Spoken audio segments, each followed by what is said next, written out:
ने मुझे आमंत्रित किया है, सम्मानित किया है, उनको धन्यवाद देना चाहूंगा। राष्ट्रकवि राम भारत सिंह दिनकर की धरती बेगूसराय से ताल्लुकात रखता हूँ। उन्होंने लिखा है, सच है विपत्ति जब आती है कायर को ही दहलाती है। सच है विपत्ति जब आती है कायर को ही दहलाती है। शूरमा नहीं विचलित होते, क्षण एक नहीं धीरज खोते। कांटों में राह बनाते हैं, विघ्नों को गले लगाते हैं। मानव जब जोर लगाता है पत्थर पानी बन जाता है। बहुत बहुत धन्यवाद। Thank you very much. अब यही पुरानी श्री घाट में गंगा में डूबने से एक छात्र की मौत हुई है। उनके परिजन से मिले पहुंचे, क्या सर कहें? बहुत दुर्भाग्यपूर्ण घटना है। एक होनहार लड़का जो 8वीं का विद्यार्थी था, कैसे गंगा किनारे गया और डूब गया, पता नहीं लगता। लेकिन गाँव वाले को पता चला, उसको निकाला है। हम लोग लगे हुए हैं कि इसका पोस्टमार्टम हो जाए, इसमें सब सुविधा हम लोग देने की कोशिश करेंगे। और हम और क्या कर सकते हैं? दिवंगत आत्मा को शांति की प्रार्थना भगवान से करते हैं और इस परिवार को कष्ट सहने का शक्ति मामला है कि ये साधारण बुखार आया। लोकल के डॉक्टर थे, डॉक्टर प्रवीण कुमार, लोग समाज से इनके यहाँ छोटा मोटा इलाज कराने यहाँ आ जाते थे। लेकिन आज जो ये आई तो डॉक्टर साहब थे नहीं। कंपाउंडर ने सुई दे 3-4 सुई दे दिया। सुई देने के बाद इसकी अचानक स्थिति खराब हो गई। जैसे खराब हुआ, कहा यहाँ से ले जाओ ले जाओ ले जाओ, लेकिन ले गया रास्ते में ही कि खत्म हो गई। खत्म हो जाने के बाद पुनः वापस यहाँ लेकर आया। और जब हम यहाँ आए तो पूछे कौन सुई दिया है, तो एक लड़का था, बोला हम। कहिए कि तुम कौन सुई दिया? तुम ठहरो, तुम्हारा फोटो लेंगे। बस जैसे फोटो लेने लगे यहाँ से क्लिनिक छोड़ के भाग गया।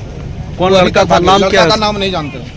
आपका शुभ नाम? मेरा नाम उमेश सिंह, घर सरदोगर हुआ। तो इस मामले को लेकर अभी जो क्लिनिक में काफी लोग जमा हैं, क्या न्याय चाहते हैं? क्या होना न्याय? देखिए, ये बहुत गरीब आदमी है जी।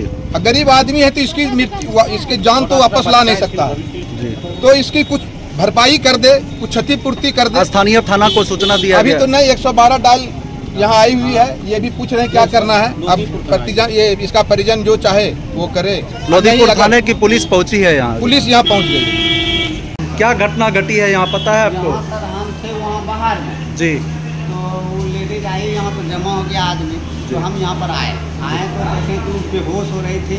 उसको पानी छिटा मार के होश करा रहा था लड़का लोग। 4 आदमी गिर गया। हम बाहर दूर देख रहे हैं तो हम देखें क्या कि उसके मुँह से फैन निकल रहा था।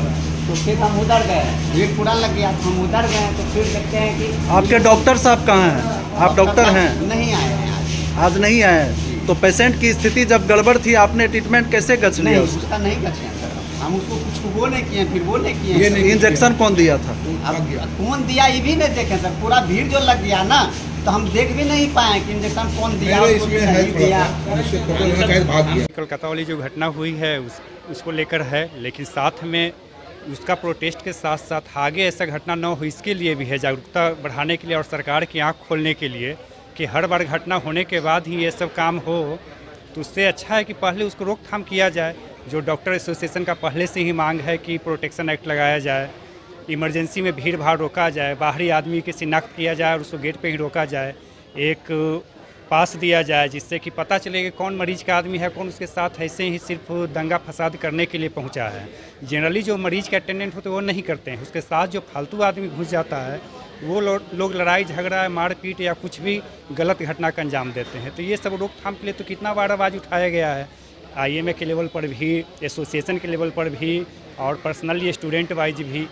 लेकिन कहाँ कुछ एक्शन कभी होता ही नहीं है। तो अब तो ये सब मजाक लगता है कि सिर्फ हम लोग आए 2 दिन का काम किए, उसके बाद काम खत्म, अपना अपना घर चले गए।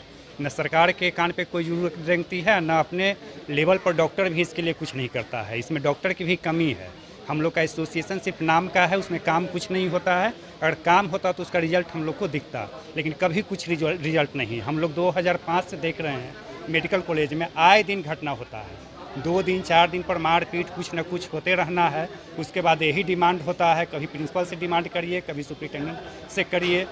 कभी सरकार से मांगे, लेकिन कभी कोई चीज़ पूरा नहीं हुआ। आज तक डॉक्टर प्रोटेक्शन एक्ट बन गया लेकिन लागू नहीं हुआ है। इमरजेंसी में कुछ भी उसका असर नहीं दिखता है। वैसे ही भीड़ कागज़ में ही वैसे ही भीड़ इमरजेंसी में घुस जाता है। कब किस डॉक्टर को कौन गोली मार के चला जाए कुछ नहीं है। डॉक्टर के पास अपना प्रोटेक्शन के लिए कुछ नहीं तो कम से कम ये कर दिया जाए, नियम बना दिया जाए कि जो डॉक्टर ड्यूटी करते हैं उनके पास अपना प्रोटेक्शन के लिए कुछ दिया जाए। चाहे आदमी दीजिए, आदमी जिसके पास गन हो या कुछ हो, या उसी को रखने का अधिकार दिया जाए कि भाई आप ज़रूरत पर यूज करें। इमरजेंसी में अकेले 2 या 3 डॉक्टर इमरजेंसी ड्यूटी करते रहते हैं, दिन हो या रात हो, कभी कोई आ जा सकता है, किसी का कोई चेकिंग नहीं है। आ करके हो सके बाहर का भी कोई ये हो, पहले का कोई लड़ाई छोटा मोटा झगड़ा हो, उसका भी बदला लेने के लिए आ जाए, मरीज का अटेंडेंट बन करके आकर के गोली मार के चल दे, कुछ पता नहीं है।